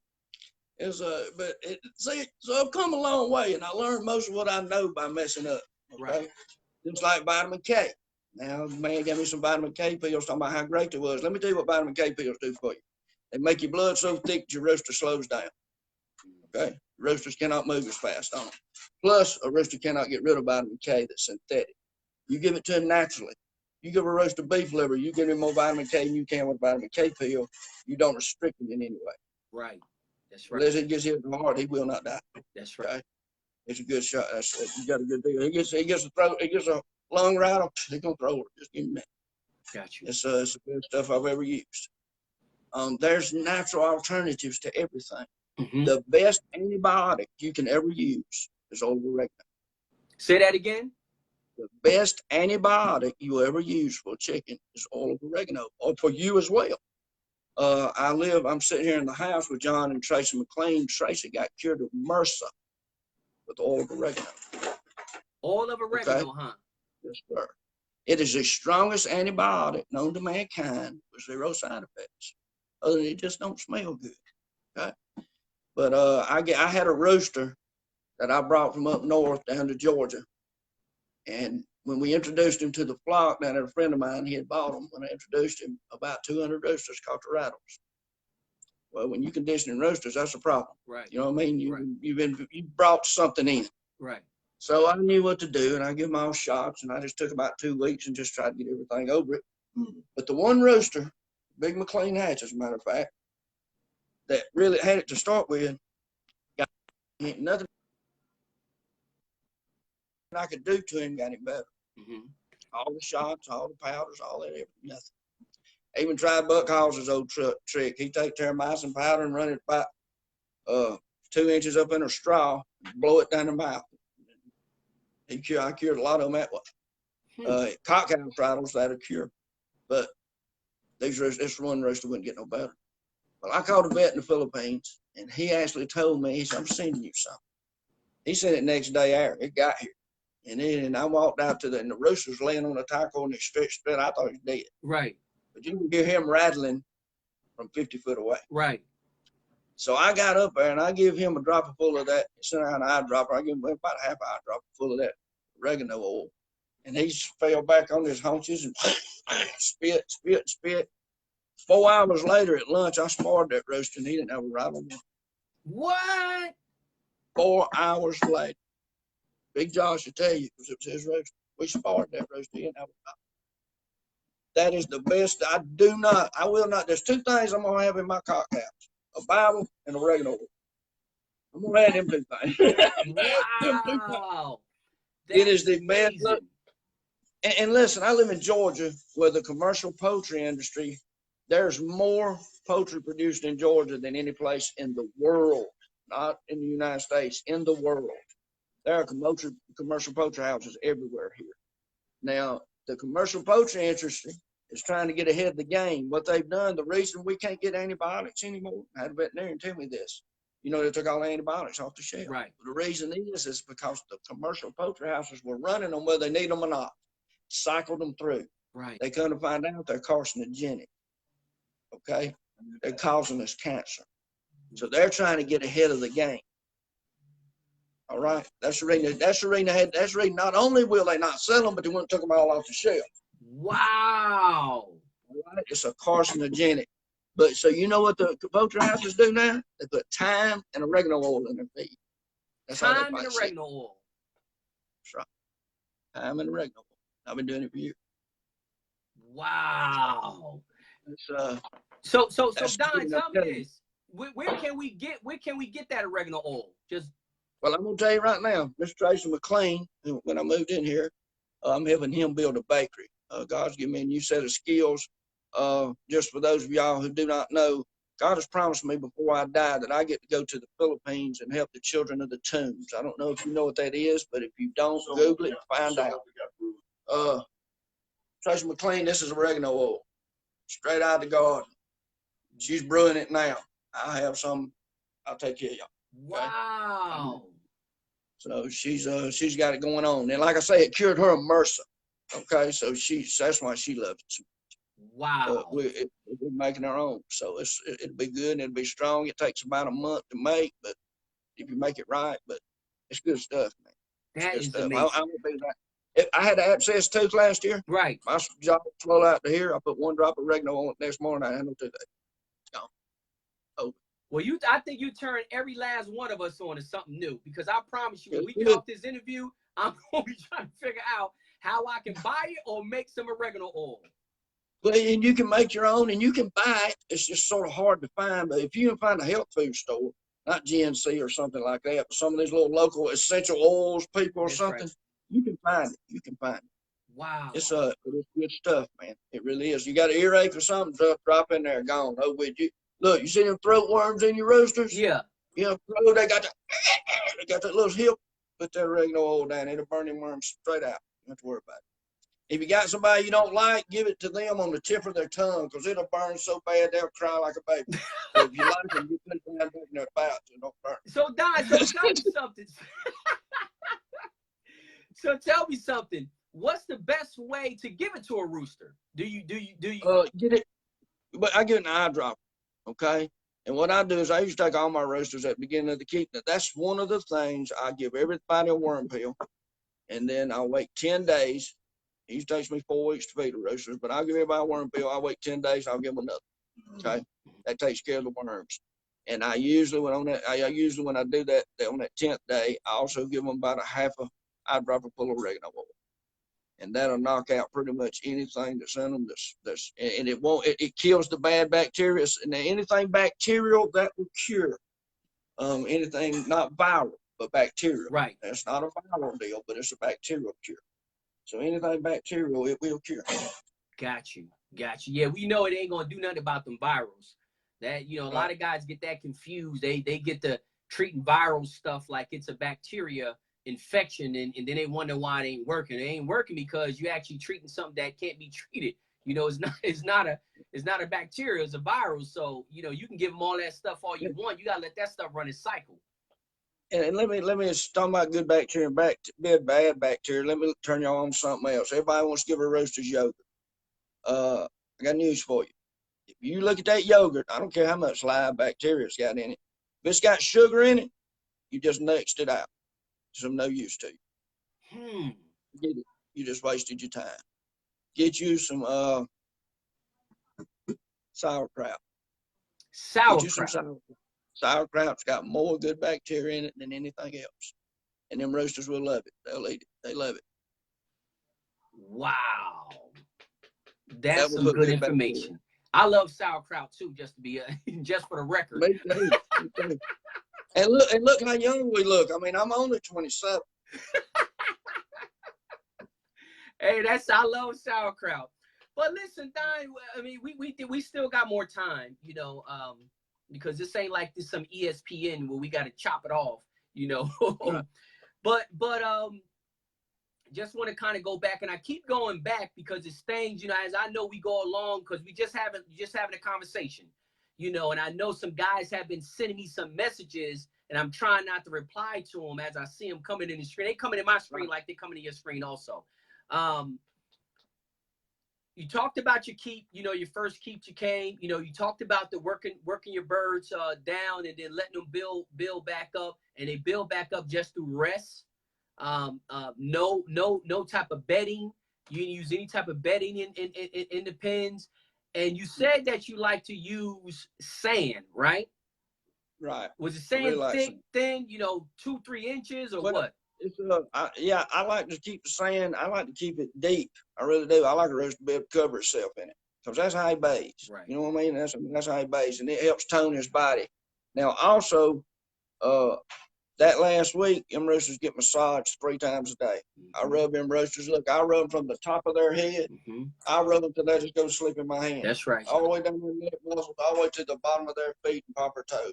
Every day, 3 times a day. I'm just rubbing that rooster down and strengthening and stretching them a little, trying to get the soreness out of it. That's right. Rub that lactic acid out of it. So it's and you want to increase your brown rice during that last week. I am a carbo load. I believe in carbo load, and I'll tell you how I got to there. A friend of mine, I'm not advocating this, but I'm just telling you that a friend of mine, when they made dog fight a felony, he came to me in Georgia and he asked me, he said, Don, I'm gonna get in the rooster fight. He said, can I buy some roosters from you? I said, why, sure. And I had some stags that I didn't care for, and I said, look, these are some that I don't think's up to par. Okay. So what I'm gonna do is I'm gonna sell you these stags. You keep them to cops next year. I'll feed them for you. We'll fight them in a small derby somewhere. Okay. Well, little do I know, a month later, he's 9-month-old stags. A month later, I'm out in Heflin, Alabama at Yellowleaf where the big boys play. And I'm out there with a show of my good cocks. And there he is with my stags. Or they're his stags now. And I'm like, what are you doing? Mm-hmm. Are you ignorant? Right. I told you. And look, I wouldn't even bet on him. Right. He won the Derby. he won the Derby. Wow. He never fed a roast bull. But he carbo loaded. He taught me about carbo loading because he carbo loaded them bulldogs. And he wouldn't fight a bulldog for less than $50,000. And he carbo loaded. And they was the gentlest, prettiest little dogs. They wasn't mean at all. But like our roosters, I think pit bulldogs get a bum rap just like game roosters do. Yep. Euthanize our chickens, and my 3-year-old grandson can pick up most of them, you know. Yep. But they're scared to touch them. Right. It's makes me you might well get off that if I get hot. But anyway, it's thank you, man. But that's the and that's the essence of it. You know, I mean, that is the essence of it. It truly is. And another tip you need to know is and it's hard, and that's one of the reasons I'm probably going to be traveling to some people's places that's having problems, is you need to know how a rooster feels when it's ready. Mm-hmm. Now, if a rooster is naturally active and ready to go, and he naturally walks the wire, and on fight day, if he's that way, you've missed him. You missed him, huh? Yeah, he got to be different than what he normally is. Okay? Because if so, why don't you just fight him off the court? Gotcha. Right. Froze up. Yeah, they coming at you, man. They coming in at you. but it's yeah. So if you've got a calm rooster, then you want him standing up on his toes and his head popping and him shivering. That's what you want, because that's opposite what he is normally. You want that real excited, active rooster. You want him standing on his toes and real still and looking like he's looking way out through yonder somewhere. Okay. Way past you. You know what I mean? You right. want him looking at it. Most time his eyes are drawn look together a little bit, like that. Right. My mom said, "Don't do that. They'll stick it like that." That's right. Hey, mama said the same thing. It's so. I mean, and they just got to be different than what they are normal. Because if not, you've not hit them. You know what I mean? You'd be better off fighting. And Buck Hall's told me that if you can't win 50% in major competition fighting off the tie cords, get you some more brood fight. Got you. Get you some more brood chick. And that's and so that's how you need to determine whether you have good enough brood fight or not. You just ain't fade them straight off the cord. Take them to the dirt. See how you do. That's right. Tell me this, Don. Do you like do you like pins versus tie cords, or do you use both? Here's what I use. I use run pins, fly pins, tie cords, scratch pins. I will not let a rooster get still. Okay, when I'm feeding roosters, if a rooster, and see, that's what people have a hard time understanding, is number one, if a guy brings me a show of roosters, number one, I got to have your feed. Mm-hmm. Okay, I don't feed my feed, I feed your feed. Mm-hmm. Now I'm going to carbo load it at the end with brown rice and popcorn, but I need your feed. Right. Okay? Maybe a little purple barley, but I need your feed, because I can't change what you've been feeding his whole life. Right. And expecting him to adjust in a 4-week period. Right. And then for his life. That's true. You can't do that. So, and then you'll have a lot better results just feeding his feed. But people always tell me, they said, okay, here you go, and we'll give you the short roosters and we won't fight on this date. And I said, well, I can't promise you that. But we'll fight them when they're ready. Hardest thing for a rooster fighter to do is him be ready, and the rooster's not, you stay home. Right. When you learn how to stay home when them roosters ain't ready, and the only way you'll ever compete as a small-time breeder, raiser, roosters, only way you're going to compete with them big boys is don't go till you ready. Gotcha. Okay? Now, they got a bunch. They may go whether they're ready or not, because they got a bunch to spare. Right. But you will go till you're ready. Tommy Harvey went by lone score back in the days of Tacoma and Woodside, when they fought. But Tommy Harvey showed up. Now, Tommy didn't raise but about 50 roosters, maybe 35 to 50 roosters. Good bloodlines. Everybody knew him. He was a heel maker. He made the best spurs ever been made. Mm-hmm. He rode in the gamecock on the lone score. He was a great man. Frank Harvey was his daddy. A lot of people got roosters from Frank. But when Tommy showed up, you knew one of two things. He was going to knock you out of the money, or you was gonna have to split your money with him. Right. Tommy was getting in the money. Right. And you gonna go see Tommy about 2 times a year. Right. But Tommy was gonna get in the money. Right. And everybody knew. And I went and talked to him one time. I said, Tommy, why don't you feed more roosters, man? You got 35 roosters. You can fight at least once a month. Right. He said, Don, I got shows up all the time. He said, that's just the 2 times they all got ready. Wow. He said, I stay home more than I go. Right. Right. He said, if one rooster don't act right, I throw them all out. You pull them all. He pull them all out, huh? Auto. But he went when he was ready. And when he went, he got paid. When he went, he got paid. He got paid. So tell me this, Don. That is somebody's asking. Brandon's asking about. He wants you to tell a derby story. I don't know what. Oh, Lord. Brandon Mathis. Yeah. Oh, gee, look, we can't talk like that because it might be women and children watching. Oh, okay. Okay. I'm telling you, I know he wanted to tell. I ain't telling that story, bro. Well, listen. Tell me this, Don. I don't know what that story is about, but tell me this. Do you think it, and I'm glad you brought that point up, like you said, small time guys back in the day, in order for them to be competitive, they had to go when they ready. Tell me this, back in the day, could a working man have a chance against a lot of the big timers who didn't work? Yeah, but he better have the right chickens. And I'm going to tell you what the right chickens were. I'm going to be honest with y'all. There was a man named William Meadow that bred the Velcros. Okay, I found out a lot about them, as you know, over the last couple of years. They are very strange chickens. Okay, man, first show I fed, I was just plumb lost. I'm a pretty good feeder, and I tell you, look, the boss knew it. You know the boss was. I was staying with him. They just laughed at me. He told me, I told you, man. Look, this way you got to feed these roosters. You got to feed them like you feed them in a normal keep. Okay, put them through your keep just like you're gonna fight them. And then on the Saturday, you're supposed to fight them. Don't fight them. Put them on tie cords. Leave them out there on tie cords. Feed them once a day, just like you done throw them out. And then take them the next weekend. What? They'll be in your dirt. Yes, sir. Yes, I'm telling you now. You got to know these chickens. They're weird. But you'll not whip them. This guy spent $100,000, as you know, over $100,000. I seen the money orders, and he won 51 straight mains. He still got them chickens, and they double tough. But now they're the working man's chicken, what William Meadow called it. He bred those roosters so that you could just pull them off the cord and go get it. Now, the reason that is because these roosters is fast, man. They are fast, and they don't waste no motion, and they are fast. I mean, you're going to have to live under a storm. You might whoop them, but you're going to live through something. You're not coming out there unscathed, I promise. You're going to get cut. Them's a bad boys. Right. And So yeah, I mean, you just got to have the right kind of chickens. Now, I have some lacy roundheads that came from Billy Thompson out of Leeds, Alabama, and that's probably the best roundhead blood that I've ever seen. And they were that type chickens. They kept their self ready. But with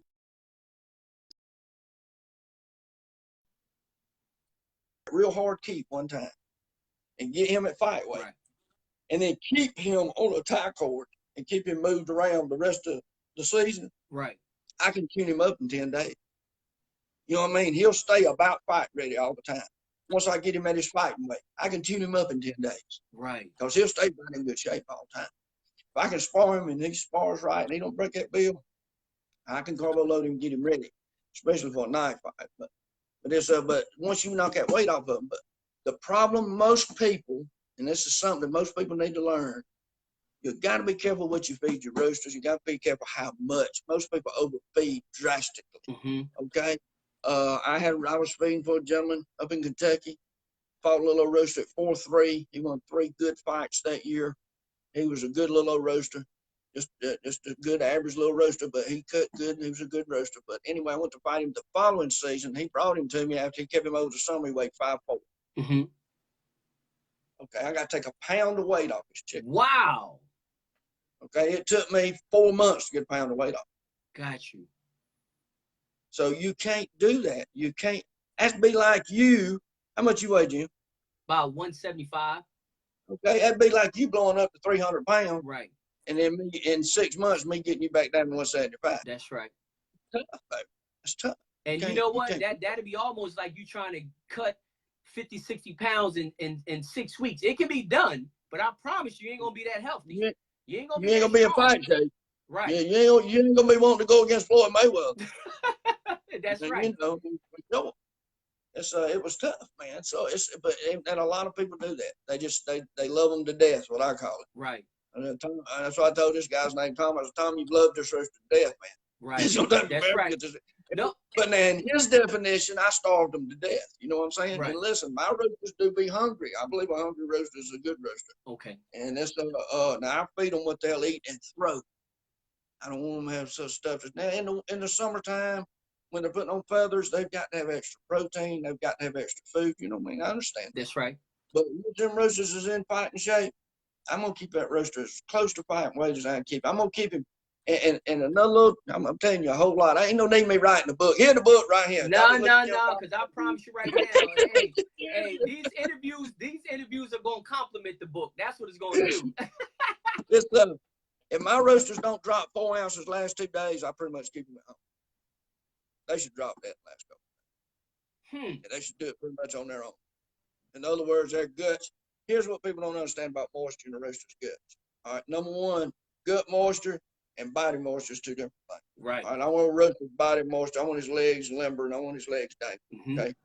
Gut moisture. What reason dry cocks take a lot of cut is you cut a dry rooster open, and in his body cavity, his guts will be drawn up in a ball. Okay. So when that rooster's fur goes through his cavity, it's not hitting his guts. It's hitting nothing but air. Okay. That's why he's taking all that cut. Wow. Where a loose rooster, his guts is laying in his body cavity. Right. And all he's got to do is get hit one time, he's sick. Okay? Because you don't hit him in the gut. That's right. So what you want to do is you want to draw that rooster up and keep your body moisture. Okay? So you're going to find that line. Where them guts is drawn up, you take all that cutting, but your rooster still got moisture in his muscles. That's moisture in his muscles. That's right. That's right. You got to find that line. That's why just because you get him at a dime size don't mean you're right. That's exactly right. But it's almost like a human. Like they say, when somebody say, "Oh, I lost 10 pounds in 2 weeks," yeah, because you lost that moisture from your gut. You ain't lose that moisture from your muscle. I promise you ain't lose no 10 pounds of moisture from your muscle in no 10 days. But you're That's exactly right. That gut moisture is what is going to be the first thing to get on out of there. And if that rooster don't stop drinking, and listen, I never take water from a rooster, ever. Right. If that rooster, because that rooster knows more what he needs than you do. That's okay. Now fight day, I'll take away. But if you're fighting, if you go to Derby and you fight, and you win, or what you lose, whatever you do all the fighting, and you lose. Right. Then you need to go in there and give your rooster some water. Okay. That's the quickest way to get some water into his muscles. If you got about 2 hours before they call you again, you might be able to fight decently competitive. But that's the problem today. People fight roosters. Don't give them no water the last 3 days. Okay. Please do. Right. I'm going to say W. You know what I mean? That's right. That's right. That's ridiculous. Most people like their roosters when I get my roosters bit and they drop out. Most people say, "Oh my God, what are you gonna do?" I'm gonna give them about an hour. That's right. Don, I like mine about a nickel size anyway, rather than a dime. I don't like to pull them that low. You don't like to pull them that low? About a nickel, right where I like my moisture. Tell me this, Don. How do you determine on how that rooster's feeling? How does back in the day, how did they kind of determine a newbie getting in and he just started conditioning and all this and that and going through the whole phase and learning? How does he determine what that rooster weight should be or if he's feeling right? Well, it ain't so much necessary what his weight is how he feels at that weight. Okay. And I don't know how to tell you that without putting him in your hands. Gotcha. You know what I mean? Gotcha. I would have a show of roosters that I had just put up. And then I would have a show that was in a week, a show that was in 2 weeks, and a show that I was fixing to fight. And every one of them would feel different. Right.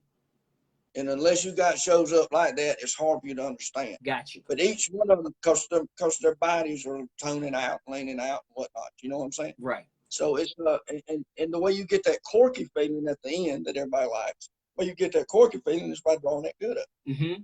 That's what causes them to cork out. It's when they feel leady, it's because their guts is laying in their body. Gotcha. Leave that rooster home. You're not gonna win with him, okay? He's So gonna tell lose me for this, Don. So tell me this. That's a very good point, because those are definitely two terms that was always used back in the day. And that and then say when they do have that lady feeling, but you need to draw up them guts. What would you suggest that they do? you. Better if you're gonna do it quickly. Probably Quaker Oats is the best way I know to do it. That instant Quaker Oats. Okay. That'll draw one up. That draws the moisture out of one quicker than anything I've used. But now I could always see that last week I'm watching my rooster's moisture anyway. Right. You know. That's right. So I ain't got to move it much. That's right. You know, I'm gonna be close. And listen, very seldom do I feed a show of roosters where everybody's eating the same thing every day. Right. I mean, it may be the same ingredients, but this was soaked and this was boiled and this was dry and this was according to how he dropped out tonight. That's right. Especially that last week. Now, what I'm hoping is that last two feedings, they're pretty close to the same. That's right. But they probably ain't going to be. It's probably one or two in that. I got to be a little drier. And it may be because, like them kelsos, they just get wet easy. Right. You know, I mean, you got some roosters that just bloodlines. Like you say, you got different bloodlines. You got to feed them all individually. If you do not feed them individually, when I first went to feeding for Mr. Casper, Big Josh told me, he called me, he said, "Boss, I think we finally found the feeder." He said, "He's not fed." He said, "I have 6 roosters. He's not fed now one of them same." What? Hey, because he knew you was paying attention to detail, and you didn't have a one-size-fit-all approach. That's how you can't. That's you right. Can't, man. Not do good. Look, and then we spoiled them the Saturday before we fought. He told me, he said, "Man," he said, "I don't even think we'll go." I said, "We're gonna be fine, brother. You just hang on. We're gonna be just fine." That's right. He's like, "That's right. We're gonna win, man." You know, Don, man, I tell you, man, it's been awesome, man. This interview, we got to come on. I'm going to ask you like I ask everybody else. You know, every guest that I have come on, I always ask them to come on, you know, for a second interview. Because you all know we can sit here and talk chicken for hours and days. But tonight, we start this thing back with a bang. As you can see in the I don't know if you can see the comments on your screen, but I can see. I can't see them. I'm about to say they pop up and everything go blank. I have to move them out of the way. Okay. Well, listen, man. Technology challenge, Jim. I'm telling you, my 7-year-old granddaughter has to do my phone, brother. Hey, but we made it work. And the guys thought this interview was an awesome interview. And I felt as though it was. You know, it happened when it was supposed to happen. We tried, you know, last week. It didn't happen. That was fine, but it happened this week. It started off with a bang. We then kept over 100 viewers on at all times. You know, the viewership has stayed over 100. Which is great. You have dropped an astronomical amount of views on them. And I know a lot of guys are going to go back and watch this interview over like they do a lot of the other interviews. Like I tell them, man, you know, watch these interviews like going to school. Listen, I learned something. There's not one beginner out there that won't teach me something. That's right. Every time I hear him, he'll teach me. That's right. Not one that I've not learned something from. That's right. Okay. As soon as you think you know it all, them roosters will show you different. Well, you got that right. If they don't show you different, somebody else is going to show you different. One or the other. It's either yours going to show you or somebody else is going to show you. But it's going to show you now.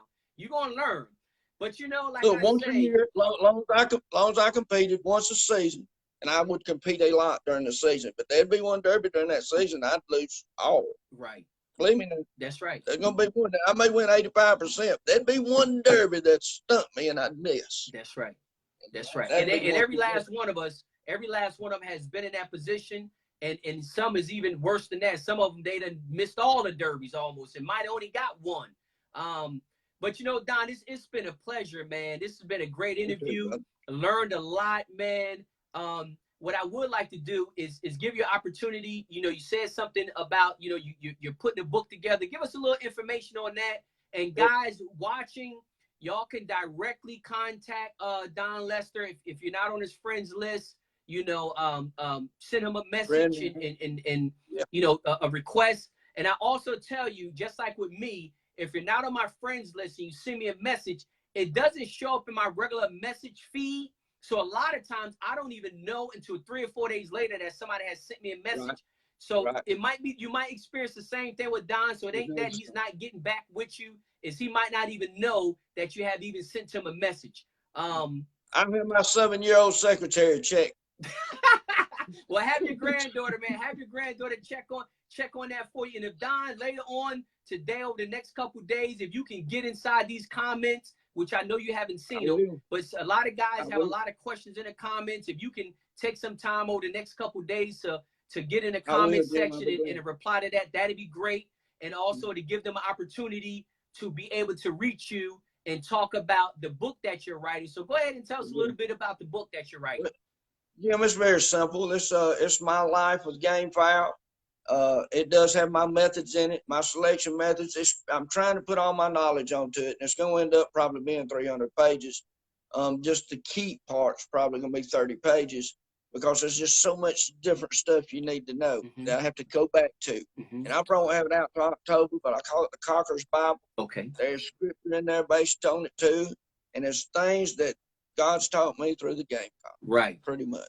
Right. Okay, that's pretty much what it is. My life and the things that God's taught me about myself and about roosters. That's right. And what the roosters have taught me about myself and my creator. That's right. Before we close, I would like to pray. Is it time for us to do that? I'm gonna do one other thing. One other thing before we do that, because we definitely, without a doubt, we definitely can close this thing out with prayer, because I can tell you the massive battle that we're dealing, the task that's ahead of us. We need to dig deep. You know, we need to look for something and strive for something greater than another human can give us. So no, we'll definitely do that. But one thing I want to mention to the viewers that's out there watching is I have been in contact. A lot of y'all guys know me being in Puerto Rico. I have been hand in hand with this battle. Y'all guys know about the farm bill. If y'all don't, look into it. But I have been in contact with some guys here in the stateside. And they put an organization together called the Oklahoma Gamefowl Commission. Talking with those guys, I think we really need to, if you have not liked their page, you need to go over to their page and try to contact them. Does BL Cozad have anything to do with that? Say that again? BL Cozad Jr., does he have anything to do with that? Folks can like him or not like him. I like him because he's done something. Right. I don't know. I'll kind of let them, interact with the people and kind of give them some feedback. I don't want to really. I just didn't know. I don't really want to say nothing out of terms. But I did want to let the viewers know that I really think they should go over and like their page, Oklahoma Gamefowl Commission. I do that myself. Right.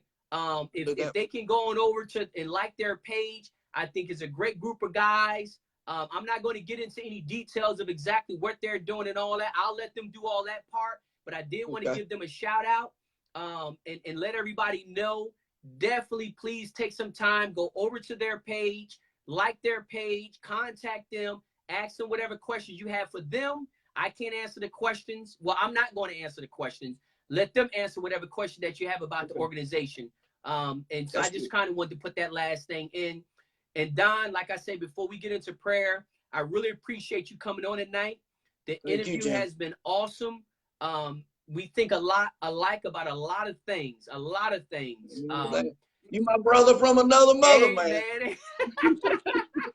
And all I'm trying to do is just give back, because like I say, it's a lot of I've been blessed be able to have friends like yourself, a lot of other cockers that have access to a lot of people with a lot of information.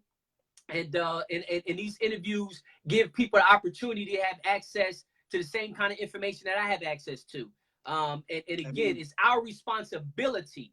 I don't think it's an option. I think it's our responsibility that we need to make sure that this path is still open for the next generation of gamefowl breeders, because it has been such a blessing to us in many different ways. Also too, I'm just reading some comments, Don. I'm sorry. I'm reading some comments and trying to address as much of stuff as I can. But like I say, it's our responsibility. It's guys that laid this path before us. It's everybody got their own opinion of how we ended up to where we at today. But again, I think we have the best teacher. And it's a reason why we're breeding gamefowl and not parakeets It's because That's of right. reason.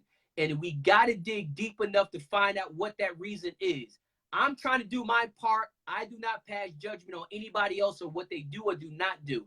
I'm just trying to serve something greater than myself. However it impacts the culture, it does. Whatever little difference it make, that's a blessing. But that's kind of what I wanted to close out and say. I think I said pretty much as I have said, I need to say. But Don, let's go ahead and close this thing out with a prayer, and hopefully to touch a lot of us. Look, that right there, Jim, says prayer request. I want y'all to know that I prayer walk every day. Okay. If anybody has a prayer request, please get that to me. I take it very seriously. I write it down. I pray over it. I have people at the church that will pray over it. I've got some prayer partners that when they pray, God's hands move. Right. So that's always available to you. That don't cost you a nickel. Right. And it may change your life. I know it will change mine. But let us pray. Heavenly Father, Lord, I thank you for your goodness and mercy. And I thank you, Lord, for a brotherhood and the kinship that you put among us who love this noble bird that you created. Lord, I thank you for all the things that you've shown us through him, that you show us your goodness and your mercy. You throw us determination and courage and willpower. And Lord, that you show us that we can do the impossible through these birds. And I praise you for that, Lord. And I pray that each and every individual listening, their family, I pray for divine protection around them. Lord, and I pray you give Jim Collins clarity of direction, and you give him wisdom liberally. In Jesus' name we pray. Amen. I love you, Jim. Hey, man, I love you too, brother. I greatly appreciate that, man. And I know everybody watching also greatly appreciate it. I will be talking to you soon, man. And like I say, hopefully I'll be seeing you soon. I will be doing a tour through the states. I'll be doing a lot of visits, and hopefully you will be one because you're a lot closer than you think. Maybe we can get together and go somewhere together. Sound good to me, brother. God bless you, man. I love you, man, and I'll talk to you soon. Love you too. Guests, like I say, I hope y'all guys enjoyed the interview. Again, we're going to do it next Friday, 9 o'clock. Again, when I post up the event, make sure you put your questions in the comment section. So next time we have an interview, we can ask the guests the question that you have. But again, like I always close it out, stay focused, stay positive, and we'll all stay blessed. Thank you very much, Mr. Don. You have a good night, brother. I'll talk to you soon. Thank you, Jim. Yes, sir. Bye-bye.